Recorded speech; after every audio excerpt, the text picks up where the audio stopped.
Boa noite a todos e todas. Hoje, dia 10 de novembro de 2022, é celebrada a Campanha Nacional de Prevenção e Combate à Surdez. O Sistema de Conselhos realiza anualmente atividades para poder divulgar junto à sociedade a importância de se conscientizar sobre as ações de combate à surdez, além da reabilitação necessária para que o indivíduo desenvolva a sua audição e, consequentemente, a sua linguagem adequadamente.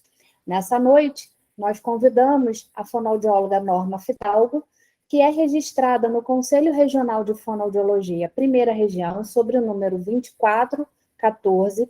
Norma é graduada em fonoaudiologia pela Veiga de Almeida, pós-graduada em audiologia pelo Cefac, especialista em audiologia pelo Conselho Federal, foi coordenadora da triagem auditiva neonatal do Hospital Barra d'Or entre 2000 e 2010, atualmente é fonoaudióloga da equipe sonora e responsável técnica da Dutra e Fidalgo Fonoaudiologia.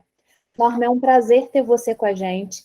Tenho certeza que a sua expertise vai nos contribuir bastante. Seja bem-vinda. Obrigada, Priscila. É um prazer muito grande estar aqui com vocês. É uma honra estar podendo colaborar com a Semana de Prevenção e Combate à Surdez. Vai ser um prazer muito grande estar aqui com vocês. Espero realmente contribuir. Com certeza. Norma, nós escolhemos como título dessa live e, durante a semana, desenvolvemos ações relacionadas à triagem auditiva neonatal universal. O título da nossa live é Triagem Auditiva, Diagnóstico Precoce para Intervenção Precoce. O Conselho Federal de Fonoaudiologia possui atualmente 2 resoluções vigentes sobre o tema. A resolução de número 487 de 2016, que dispõe sobre a proibição do ensino, do treinamento e da supervisão sobre qualquer forma de transmissão de conhecimentos de práticas fonoaudiológicas relativas à triagem auditiva neonatal a outros profissionais de saúde e demais pessoas não habilitadas na forma da lei, o que reforça a habilitação e competência do fonoaudiólogo na realização da triagem auditiva neonatal universal. Além da resolução mais fresquinha sobre o tema, que é a resolução 568 de 2020, uma resolução que foi atualizada e dispõe sobre a atuação do fonoaudiólogo em triagem auditiva neonatal universal. Não existem só essas legislações pertinentes à área da triagem auditiva. E como você acompanhou e acompanha toda a evolução e toda a atualização, eu gostaria de saber como se deu a construção histórica legal até chegar à Lei Federal 12.303, que estabelece a realização da triagem auditiva neonatal universal em todos os hospitais e maternidades onde nascem bebês no território brasileiro. Você pode explicar um pouquinho para a gente como foi construído historicamente? Vamos lá, eu acho que eu tive uma participação disso aí desde o início aqui no Brasil, mas antes disso eu vou falar um pouquinho sobre como é que foi isso, onde começou essa questão da triagem auditiva. Lá no início dos anos 90, já se fazia alguma coisa nos Estados Unidos com avaliação comportamental em UTIs neonatais. E chegou-se à conclusão que não era o suficiente. Boa parte das crianças que tinham perdas não eram identificadas. Então, no início de 93, em 1993, os Estados Unidos, então, foi publicado a necessidade da implantação da triagem auditiva neonatal, e eles, em 1993, houve essa discussão. Já em 2006, 95% das crianças já saíam triadas da maternidade. Isso é um número maravilhoso, né? Que é o número ideal que a gente siga para que seja feito em toda a maternidade. Aí, em 95, a Europa entrou no consenso dessa mesma necessidade, se fazer a triagem auditiva neonatal universal, ou seja, tanto o bebê com risco quanto o bebê com baixo risco, ele deve ser avaliado. Aqui no Brasil, nós começamos a ter um fato extremamente importante, que é uma recomendação que houve em 1995, no EIA, falando sobre a necessidade da avaliação da saúde auditiva da criança, a preocupação com a saúde auditiva da criança. Acho que esse foi o marco principal de recomendações aqui com a gente. Foi feito no EIA, com a participação de outros profissionais, otorrinos, de pediatria e etc. E, especificamente, com relação à triagem neonatal, a gente teve o GATANO, que é o Grupo de Triagem Auditiva Neonatal Universal, que foi um grupo importantíssimo para o desenvolvimento da triagem auditiva neonatal aqui no Brasil. Ele foi criado em 1998 e fez um trabalho de divulgação espetacular, né? Inclusive, desde essa época, eles já divulgavam a necessidade do registro desses resultados, da guarda desses resultados, de devolução, de técnicas, etc. Em 99, surgiu, então, o Comitê Brasileiro de Perdas Auditivas na Infância, que também foi um passo a mais que foi dado, referendando o que o GATANO sugeria e falando da necessidade da identificação precoce das perdas auditivas nos neonatos, né? E chegando em 2000, o Conselho Federal de Fonoaudiologia reforça também com parecer, onde ela coloca, já em 2000, que os exames deveriam ser feitos através de métodos objetivos, que esses métodos indicados seriam a oto-emissão e o PEAT automático, que é o potencial evocado auditivo de tronco encefálico automático, conhecido também pelo BER automático. E a participação de multiprofissionais para o diagnóstico.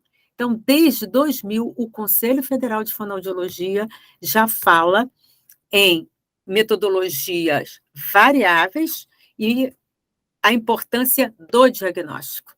Sem o diagnóstico, não tem razão de se ter uma triagem auditiva.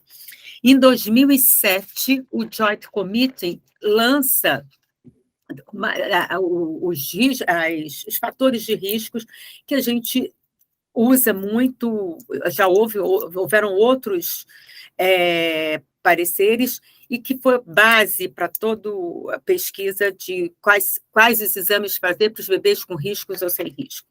O COMUSA, que é um comitê multidisciplinar de saúde auditiva, ele foi publicado a primeira vez e criado em 2007,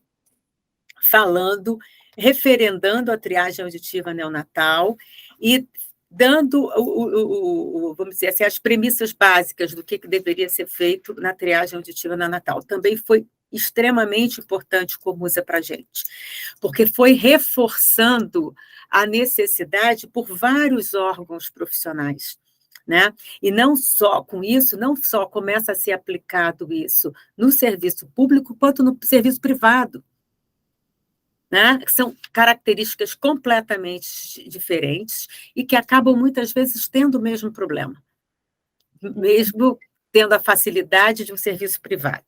E aí, em 2010, foi criada a Lei Federal da Obrigação do Teste da Orelhinha, né? que a Lei 12.303, que coloca que é obrigatoriedade que a criança faça a triagem auditiva neonatal através das emissões autoacústicas. Isso, na minha opinião, é meio problemático, mas foi um avanço enorme para a gente, porque daí houveram outros movimentos, que em 2012 veio, então, as diretrizes de atenção à saúde auditiva, a triagem auditiva neonatal, dentro do Programa de Saúde Auditiva, onde coloca, então, a necessidade de se fazer o PEAT, a necessidade, a questão da qualidade, e etc.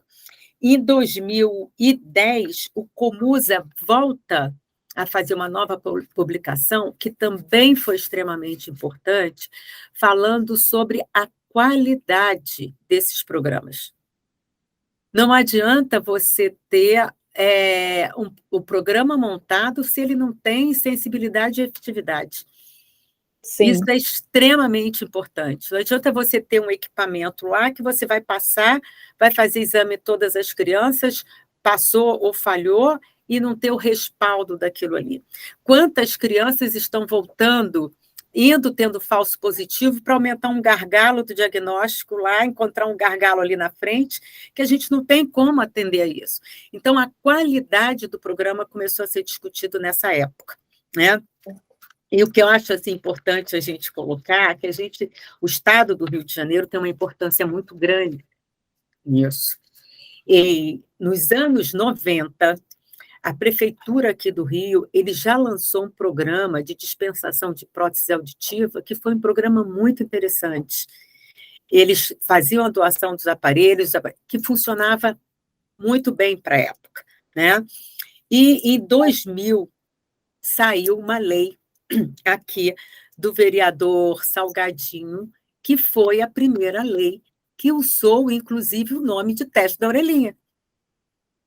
Esse nome, teste da orelhinha, saiu aqui do Rio de Janeiro, através dessa lei. Uma das fonoaudiólogas que trabalhou muito com isso foi a Cristina Simonetti, que batalhou muito para que essa lei tivesse saído. Ela já tinha um serviço de triagem auditiva numa maternidade privada aqui no Rio, mas não mais de uma até. Então, ela teve uma participação muito importante nisso. Uhum. E, com isso, a gente chegou, então, em 2000, na nossa legislação 12.303. Eu falei rapidamente, porque a história é longa. Uhum. Né?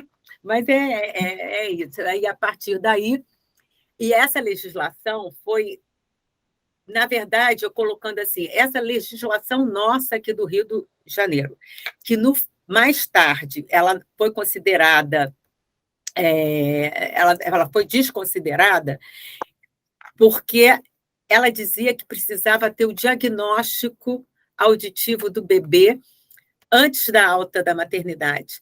E isso a gente sabe que não é possível.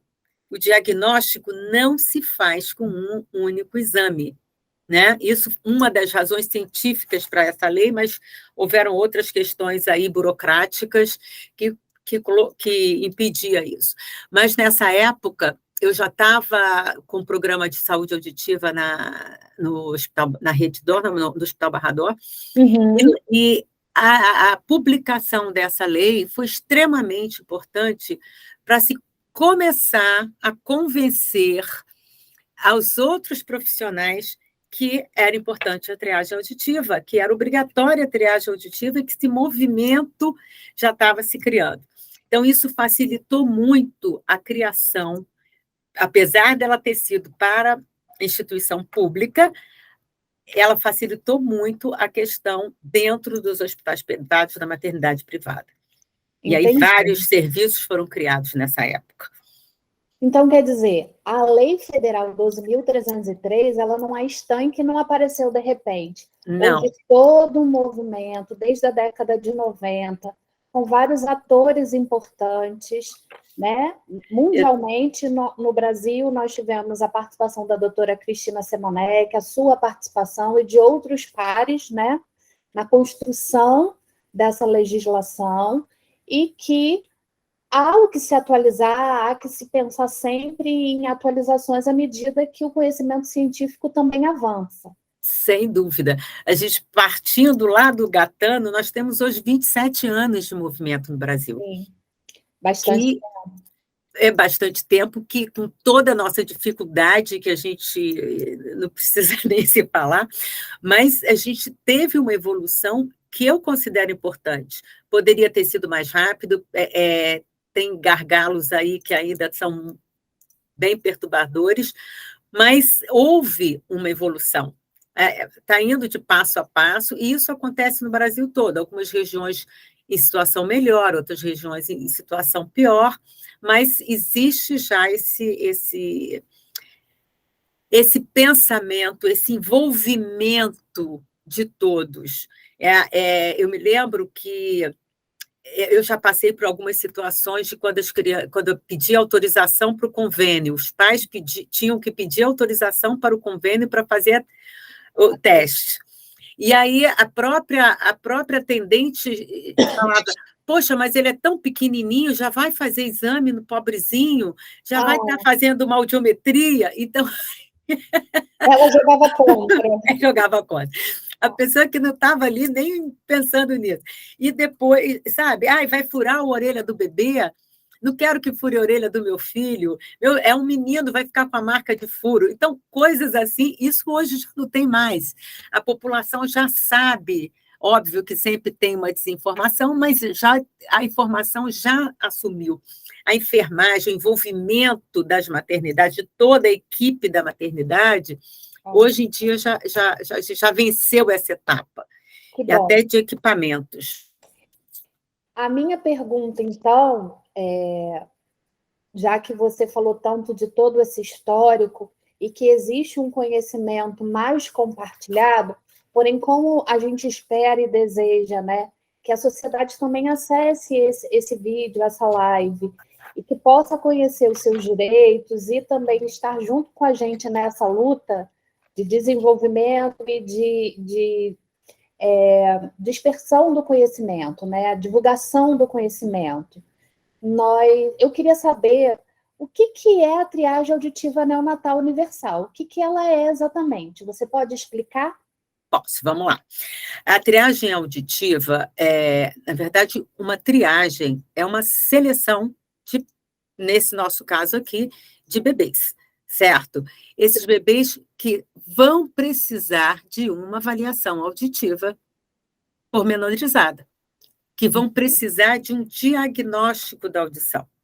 Então, a gente precisa ter um método, uma metodologia que seja rápida, simples e barata. Porque nós temos maternidades que nascem 10 bebês por dia, 20 bebês por dia, mas nós temos maternidades que nascem 30, né? Que vão dar 600 bebês, 900 bebês por mês. Sim. Então, a gente tem que ter uma metodologia sensível e eficaz o suficiente para que possa haver uma seleção de quais bebês precisam ser avaliados. E hoje em dia, né, a gente já chegou à conclusão que a gente tem que trabalhar em cima de duas populações. Os bebês que nasceram com baixo risco para deficiência auditiva e os bebês que têm alto risco para deficiência auditiva. Alto risco, quando a gente fala em alto risco para deficiência auditiva, a gente recorre aí à própria diretriz que tem a listagem, o Comusa que tem a listagem de quais são os riscos, o Joint Committee que tem as listagens, bebê que nasceu abaixo do peso, mais de 2 dias na UTI neonatal, que tem síndromes associadas e aí adiante. Então, Norma, a triagem auditiva neonatal universal não tem esse nome à toa. Não. Nós contemplamos bebês de alto risco, que, como você bem disse, existem os critérios que definem o alto risco, como os de baixo risco ou nenhum risco, enfim. Você não passou por nenhum critério que define um bebê de alto risco, mas, ainda assim, você precisa com que o seu bebezinho seja triado, para a gente não correr o risco de que, por azar, ou não sei se essa é a palavra correta a ser usada, por uma questão que foge ao controle, essa criança falhe no teste, ou então, com o passar dos anos, você verifique que tem alguma dificuldade para ouvir aí. Exato. A gente entra aí os fatores genéticos, alguma coisa que aconteceu no momento do parto, né? Uma pequena asfixia, qualquer alteraçãozinha nisso aí, principalmente os fatores genéticos e hereditários. Os genéticos aconteceu naquele momento da gestação. E aí? Não tem controle a respeito disso. Paralelo a isso, a gente tem toda a dificuldade, apesar de toda a evolução que a gente tem hoje, né, do acompanhamento dessa gestante durante a gravidez. Né? Então, isso aí também colabora. E ela por isso que chegou à conclusão que todos os bebês devem ser triados, todos eles, sem sombra de dúvida. Existem alguns bebês que, quando nascem, que a gente já sugere que vá direto para o diagnóstico. Então, crianças que têm má formação crânio-facial, né? Cabeça e pescoço, Cabeça e pescoço, crianças que têm patologia já ligada à perda auditiva, que podem ter um quadro, né? Então, vamos colocar assim, uma criança que é fissurada, que nasceu com fissura palatina. Você é contraindicado fazer triagem? Não é contraindicado fazer triagem, mas você pode fazer, você vai estar fazendo uma emissão autoacústica nessa criança com chance total de dar alterado e você trazer mais um problema na hora do nascimento para essa mãe, mais um estresse para esses pais, entendeu? Então, são quadros que muitas vezes é conveniente encaminhar direto para ser feito o diagnóstico, ao invés de passar por umas etapas que provavelmente não vai resolver. Agora, se você tem um BERA automático, ótimo, vamos fazer o BERA automático, porque vai ter uma solução melhor. Entendeu? Muito bem. Então, quais são os exames que são realizados nessa triagem, né? Exato. O que nós temos hoje, o que é o ideal? O ideal é sempre que seja feito exames para triagem, mesmo que você tenha um equipamento clínico, que seja colocado sempre a parte de triagem auditiva. Exame rápido, de baixo custo e eficiente, que possa contemplar todo mundo. Você imagina um dia de um nascimento que tenha 40 bebês para terem alta, como é que você vai fazer para dar conta disso tudo, né? Ter profissional, etc. Então, a gente usa, para esses bebês de baixo risco, as emissões autoacústicas. E para os bebês com alto risco, o PERA, ou PEAT automático, tá? Perfeito. Existe um fluxograma recomendado pelo comitê, tanto pelo Comusa como as diretrizes, principalmente, o que você tem que fazer em cada etapa. E outra coisa que é muito importante é a qualidade do seu programa. Quais são as metas que você precisa atingir para ter um programa de qualidade? Então, não adianta você ter única e exclusivamente o equipamento de BERA ou equipamento de alta emissão. Eu preciso ter qualidade nesse programa. Isso significa que eu tenho que atingir a pelo menos 95% das crianças nascidas vivas, tá? Sempre objetivando os 100%. Eu devo ter, no máximo, 4% de indicação para diagnóstico, porque se eu não tenho uma boa qualidade, esse 4% vai lá para cima, né? Eu tenho que ter registro disso.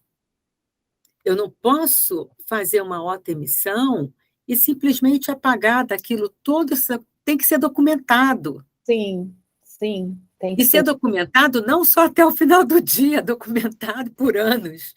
Porque até hoje, esses pais que nasceram lá comigo na minha triagem, muitas vezes recorrem a gente para ver o que aconteceu no exame da triagem dele. E eu tenho lá todo o gráfico, todo o histórico, todo o serviço. Então, isso é importante não só para esse tipo, mas também para as estatísticas do nosso trabalho, né? Perfeito. Isso é fundamental.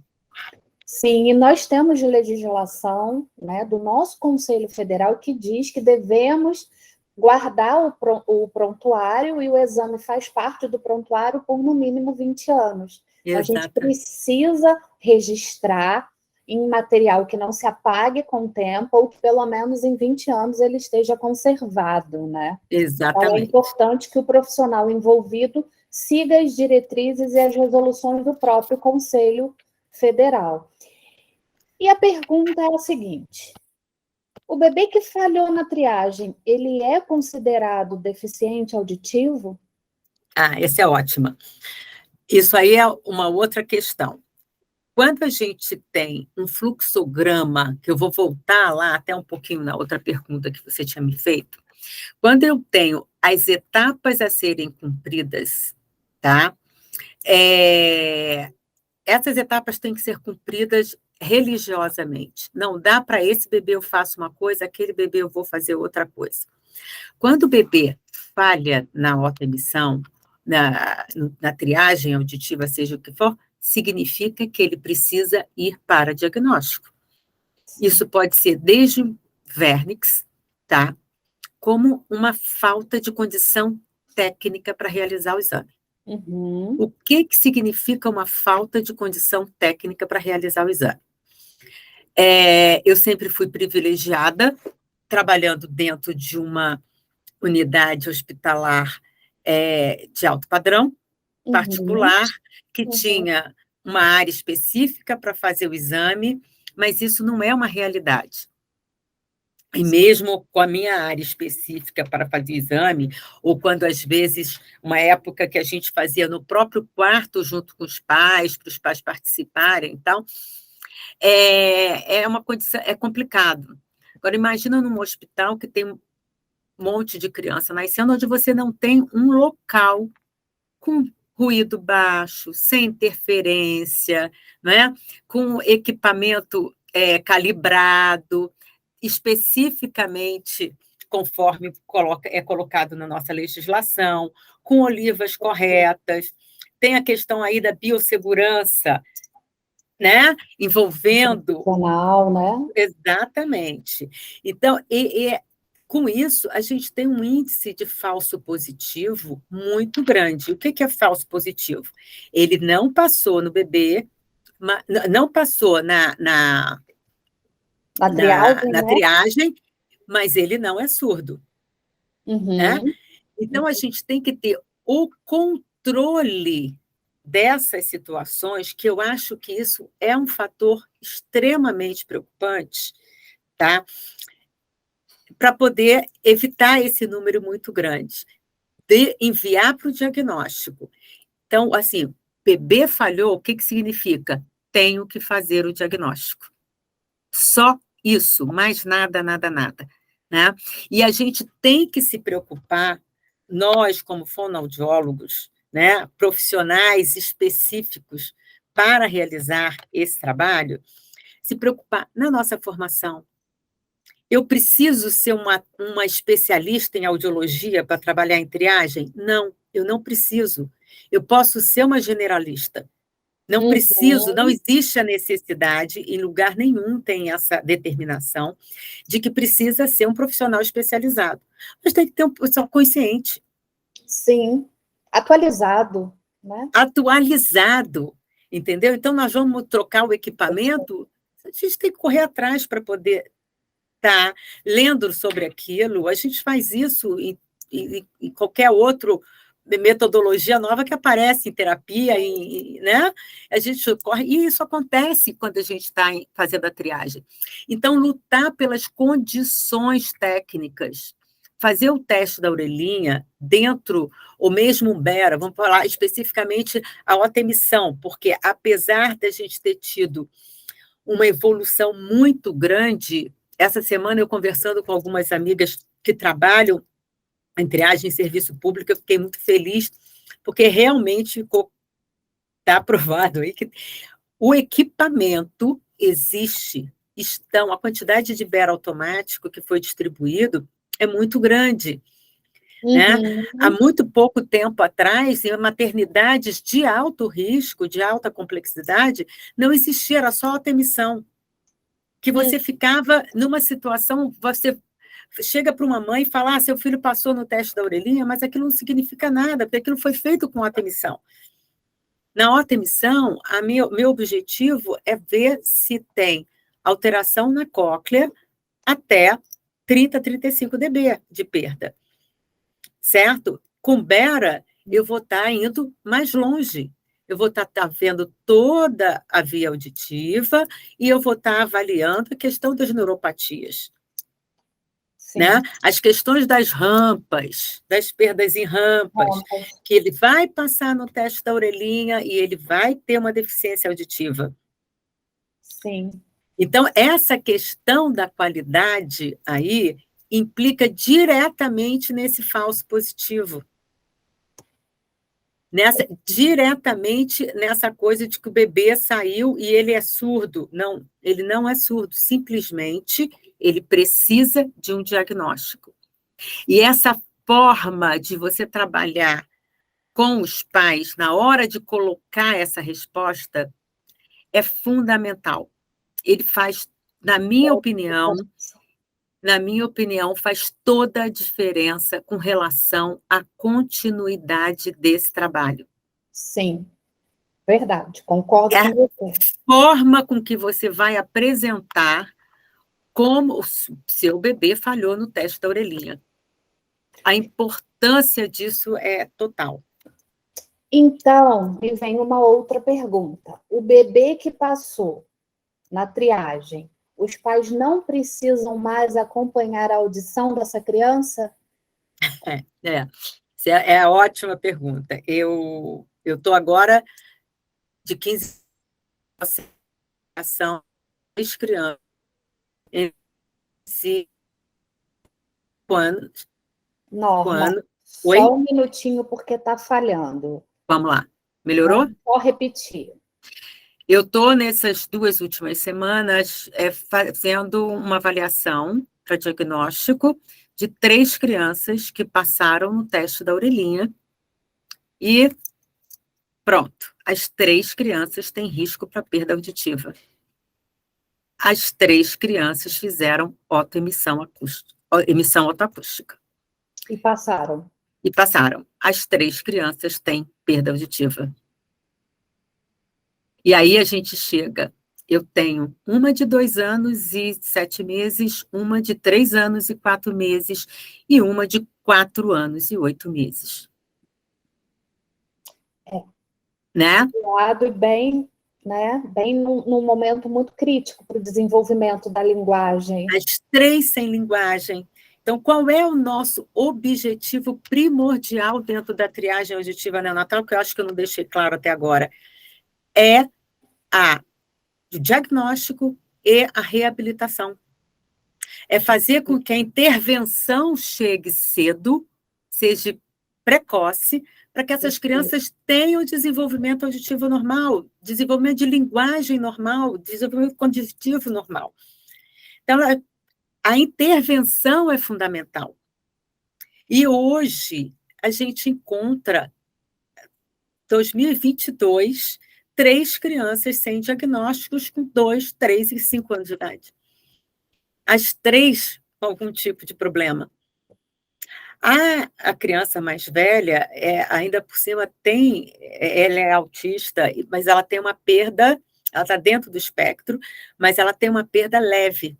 Essa criança vai passar na triagem auditiva, mas ela tem caso de perda auditiva na família. E não foi colocado como ela seria uma criança de risco, precisava fazer o BERA. No BERA, ela não teria passado, né? Então, assim, essa criança precisa ser acompanhada. Então, o que a gente recomenda hoje? A criança que tem risco, ela vai fazer um BERA quando nasce, e ela tem que ser acompanhada. Inicialmente, a gente pensava, vai ser acompanhada a cada 3 meses, a cada 6 meses. A gente sabe a dificuldade que a gente tem no país para que isso seja aplicado universalmente, mas que pelo menos seja acompanhado uma vez no primeiro ano de vida. Ela vai fazer o follow-up e que isso esteja atento principalmente para o pediatra, o acompanhar o desenvolvimento auditivo dessa criança, né? Que seja feito mais um BERA antes do primeiro ano de vida, para que isso feche e ela não chegue aos 5 anos de idade sem falar. Recentemente, eu peguei outra, com 4 anos, perda profunda bilateral. Né? Como pode? Eu brinco muito que, quando eu me formei há 40 anos atrás, a gente ficava numa felicidade enorme quando descobri uma criança com 2 anos, 2 anos e meio, surda. Hoje, eu entro em desespero. Porque o que a gente vai fazer com essa criança, né? Ela já a possibilidade de uma boa linguagem, de desenvolvimento de linguagem, vai estar muito reduzida. E essas crianças estão passando de mão em mão, de mão em mão em mão, e não consegue, muitas vezes, fazer esse diagnóstico. Eu recebo, às vezes, aqui no consultório, ou eu já trabalhei num serviço filantrópico, com pedido de Bera de 5 anos. A criança tinha 5 anos, desde o nascimento ela estava com pedido do exame, é acompanhada no serviço público e não conseguia fazer esse Bera. E o que é pior, com perda auditiva profunda bilateral. Nem o SUS, ela é contemplada com implante. Imagina. Ela fica no limbo aí. Ela fica no limbo. Essa criança fica no limbo. Então, esse nosso objetivo fundamental precisa deixar muito claro. Sim. Não existe objetivo nenhum atingido numa triagem se essa criança não chegar na intervenção. A triagem só existe com o objetivo da intervenção precoce, do diagnóstico precoce. Perfeito. E aí, eu estou sentindo a necessidade, eu acho importante a gente, de forma objetiva, comunicar aos pais e responsáveis que possam estar nos ouvindo agora e que a gente espera que alcance o maior número de pessoas possíveis, quais são os marcos? Então, quer dizer, os marcos que eu digo tipo um fluxograma, ou o que precisa ficar atento. O bebê nasceu, até quanto tempo se faz a triagem? Falhou, até quanto tempo se faz o diagnóstico? E depois que fez o diagnóstico, até quanto tempo se faz a intervenção? De forma ideal, para que esses pais e responsáveis possam ter essas datas na cabeça e busquem os seus direitos, seja no hospital público, porque nasceu, falhou, aonde vai ser feito aonde vai ser feito? Isso, onde vai ser feito. Então, fui para casa com meu bebezinho, né? Então, assim, nasceu, em quanto tempo passa pela triagem? Depois que passou, falhou, em quanto tempo faz o diagnóstico? Olha, eu acho isso bem importante de alguns aspectos. Primeiro, triagem auditiva deve ser feita em qualquer momento da vida. Né? A gente recebe, não hoje em dia, mas lá atrás, eu recebi a ligação do médico falando assim, Norma, recebi uma criança aqui que está fazendo 3 meses amanhã. Ela tem que fazer triagem até o 3º mês. Você atende ela hoje para mim? Então, a triagem ela pode ser feita em qualquer momento, deve ser feita lá na hora que ela vai entrar para a escola, na parte escolar mais tarde, Sim. E por aí diante. Mas, na nosso objetivo aqui, que é a triagem auditiva neonatal, ela deve ser feita até o 1º mês de vida. O ideal é que seja feita até o 1º ano de vida, 1º mês de vida. E para os bebês de longa internação, de período longo ainda hospitalar, antes da alta. Porque tem bebês que eu não vou ter condição de triar. Se ele vai passar por algumas intercorrências, ele precisa ser triado só no final. Às vezes a criança está super bem, é outra coisa que acontece, mas ela volta ao hospital.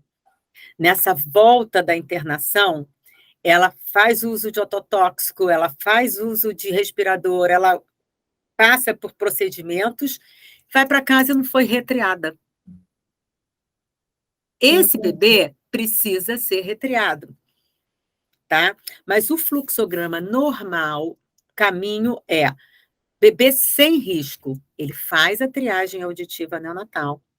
Passou, ok, vai para casa e vai fazer um acompanhamento do desenvolvimento auditivo dele, tá? Se ele começou a falar, se ele começou a desenvolver bem, presta atenção na conversa, ouve, tem um barulho, ele procura, ok, a gente vai passar, e isso eu estou falando o mínimo ser feito. A gente vai triar antes da escola. Agora, aquele bebê que tem risco, ele não passou. Esse mesmo bebê sem risco, ele não passou na primeira triagem. As diretrizes de atenção à saúde auditiva do neonato, ele recomenda que, antes da alta, se ele seja feito um novo teste na própria maternidade. Se ele não passar, que deve ser feito um BERA automático nessas crianças. Mas aí a gente tem que pensar na questão, eu acho ótimo, se for possível, ter esse procedimento, que isso é uma coisa mais complexa. O bebê vai, normalmente, é feito o teste dele no dia da alta. Então, não tem muito tempo para você fazer um reteste no mesmo dia. Você lá na hora retesta, você põe a sonda, tira, percebe se tem líquido, se não tem líquido. Mas essa criança que falhou no teste da orelhinha, mas passou no BERA, ela precisa ser acompanhada. Então, ela precisa ver, porque nesse caso ela pode ter uma perda leve de audição. Ela falhou no teste da orelhinha e passou no BERA. Então, a gente tem que dar uma acompanhadinha nessa criança. Foi o caso dessa criança que eu falei, que tem quase 5 anos de idade. Uma delas chegou a fazer um BERA automático que passou, só que ela tem uma perda leve, e aí fica nessa situação.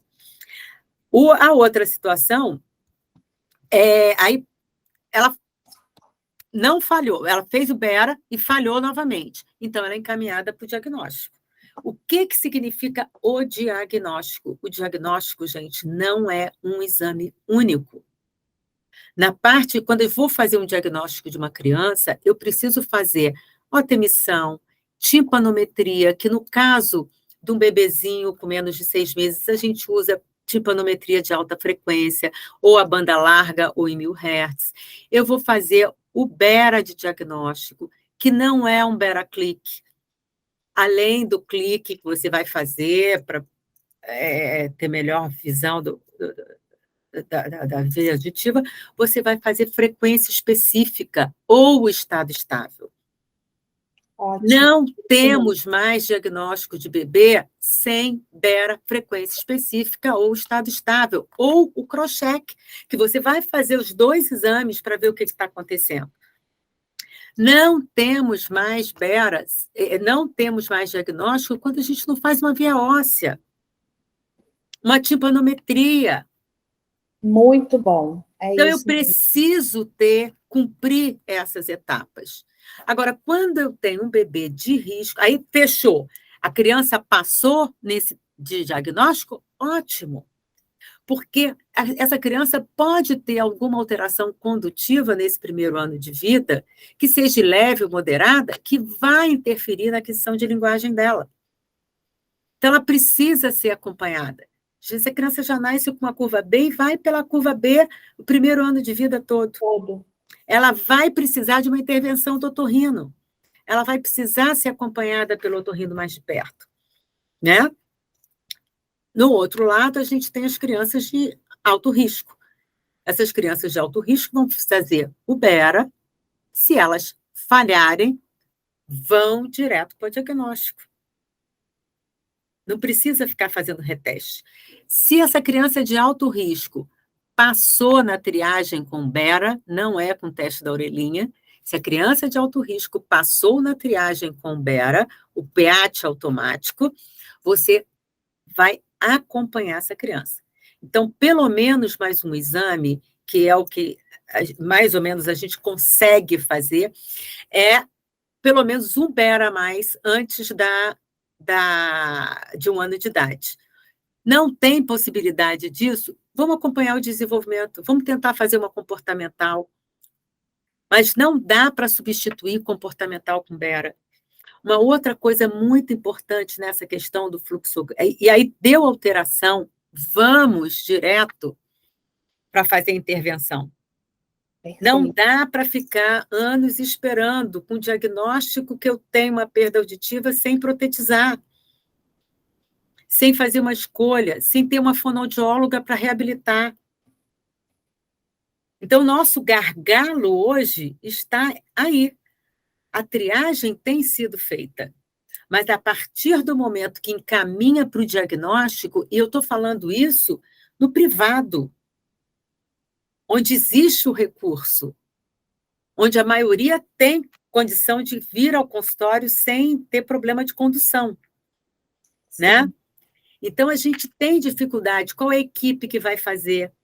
Então, numa clínica, faz o Bera, mas só faz o clique, não tem a emissão, não tem a timpanometria de alta frequência, ou só tem a emissão de produto de distorção, não tem transiente. Quando eu vou fazer um diagnóstico, quando eu me proponho a fazer um diagnóstico, eu tenho que estar equipada para isso, né? Não só a capacidade técnica do profissional que está ali, mas qual a tecnologia que você tem que estar com tudo. Que se usa, né? Que se usa. Você tem que estar com tudo isso. Então, hoje eu considero a nossa pedra no nosso sapato é o diagnóstico e a intervenção. A dificuldade da aquisição do aparelho e a dificuldade em reabilitar essa criança. Então, você entende que essa é a realidade da nossa área atualmente, esse gargalo. Esse gargalo. E aí, esse diagnóstico fechado, embasado, com todas as diretrizes, com equipamentos calibrados, registrados na Anvisa, o profissional com um protocolo estabelecido no seu ambiente de atuação. Então, isso está ainda falhando. É isso que você percebe? É isso que eu percebo. E eu estou falando muito dentro da nossa realidade, o que chega para a gente dentro do consultório. Né? Um bebê que veio com 8 testes da orelhinha. Para que eu preciso ficar repetindo o teste da orelhinha toda a vida se ele já falhou? Sim. Prossegue, vá adiante com os outros exames necessários, né, e o encaminhamento necessário. Exatamente, como se aquilo fosse uma receita médica. Vamos fazer mais teste da orelhinha, vamos fazer mais teste para ver se ela melhora. Não, falhou no segundo teste da orelhinha, vamos pedir uma timpanometria de alta frequência e vamos pedir o Bera, acabou. Sim. E aí encaminha para um otorrino, se precisar fazer um tratamento medicamentoso ou cirúrgico. Vai para o otorrino e vai para a equipe que tem que ter. Sim. Eu vejo muito a dificuldade dessa questão da equipe, de você passar a mão no telefone. Hoje em dia é tão fácil você mandar uma mensagem para o profissional. Entendeu? Eu troco muito com meus parceiros, os profissionais que me mandam, que eu recebo aqui, eu tenho uma troca muito grande. É com o pediatra, é com a própria fono, é com o otorrino, é com quem está me encaminhando. Eu dou esse retorno para ele. Eu vou conversar com ele porque está acontecendo. A gente tem muita dificuldade. Não é fácil fazer uma áudio comportamental num bebezinho até 1 ano de idade. Sim. Né? É complicado. Os métodos objetivos hoje são fundamentais. Outra coisa que eu preciso deixar bem claro, essa criança que não está tendo desenvolvimento de linguagem como deveria, ela precisa ser reavaliada a qualquer momento. Criança chegou no consultório do fonoaudiólogo com atraso de fala e de linguagem, ela precisa ser avaliada audiologicamente. Perfeito. E não é só com uma áudio comportamental. Sim. Eu sou fã da áudio comportamental, mas ela sozinha, nesse caso, não vai dar certo. A gente precisa de exames objetivos, né, que nos certifiquem, até porque o fonoaudiólogo, se eu posso dizer assim, tem o protagonismo na indicação do uso de aparelho, no encaminhamento, na intervenção, né, através da terapia fonoaudiológica para desenvolver essa linguagem. Então, nós, profissionais, devemos nos empoderar desse lugar como multiplicador desse conhecimento e dessa atividade de diagnóstico e intervenção precoce. Exato. É o que eu vejo. E os pais e responsáveis, entendendo a importância dessa triagem até o 1º mês de vida, o ideal é que antes da alta da maternidade tenha passado, até o 1º mês tenha feito o primeiro diagnóstico e até os 6 meses começar a intervenção precoce, seria o melhor dos mundos, e que ele possa entender dos seus direitos, do que é importante para esse bebê, e buscar esse direito, esses exames, esse diagnóstico, essa intervenção precoce. Seja através do plano de saúde, seja através de consultas particulares ou nas maternidades públicas que devem ter o programa implantado adequadamente. Você concorda? Concordo plenamente. E, assim, hoje as nossas maternidades aqui no Rio estão aparelhadas. Elas estão aparelhadas, sabe? Ela tem equipamento para isso, sem sombra de dúvida. E as etapas podem ser cumpridas como deveriam. A gente volta a afirmar que a gente vai ter dificuldade lá no diagnóstico, mas se nós mesmos não começarem a cobrar isso, olha só, manda aqui para o pai que você tem que fazer isso, isso, isso, isso. Vamos Sim. correr atrás para conseguir fazer, nós não vamos sair desse impasse que nós estamos hoje. Né? Esse aperto, esse gargalo que está aí, que a gente tem que tocar isso adiante. Né? E outra coisa que eu acho assim, importante hoje, 6 meses para intervenção, a gente já quer 3.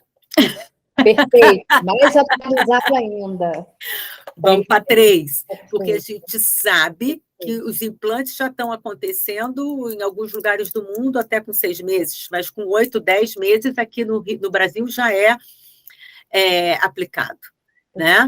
Então, quanto mais cedo. Outro problema são as perdas unilaterais. As perdas unilaterais têm que ter intervenção. Né?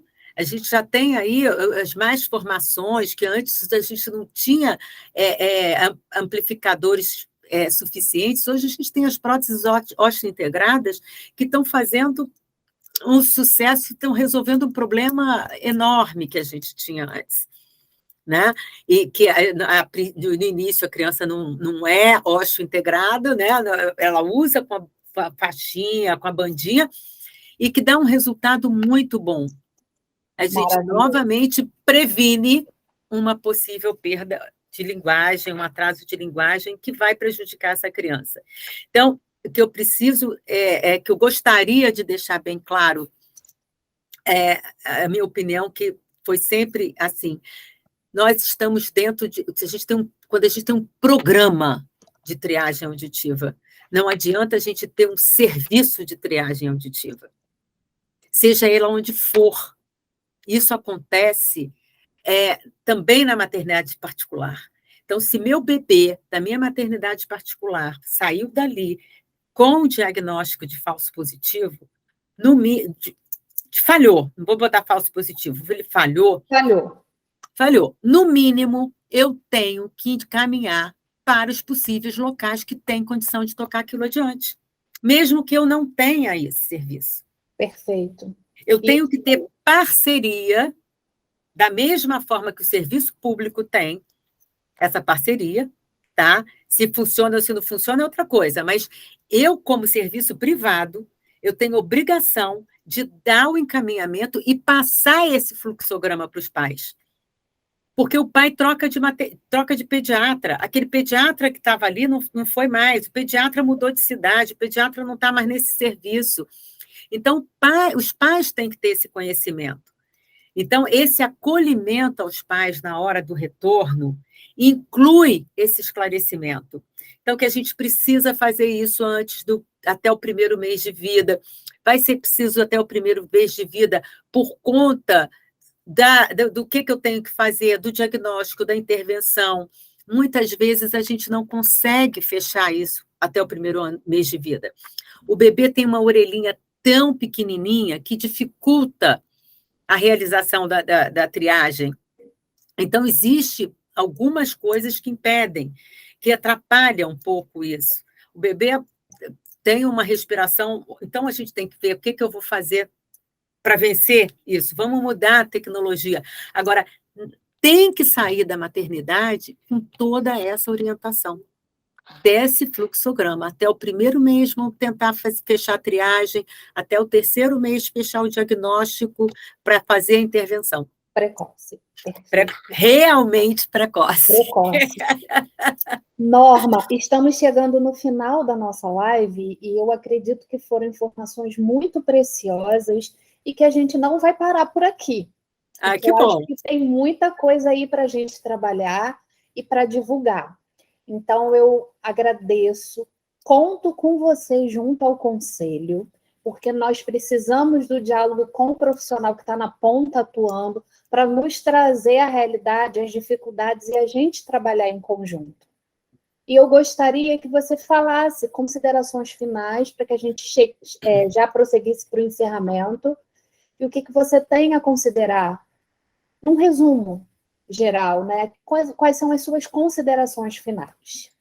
Vamos lá.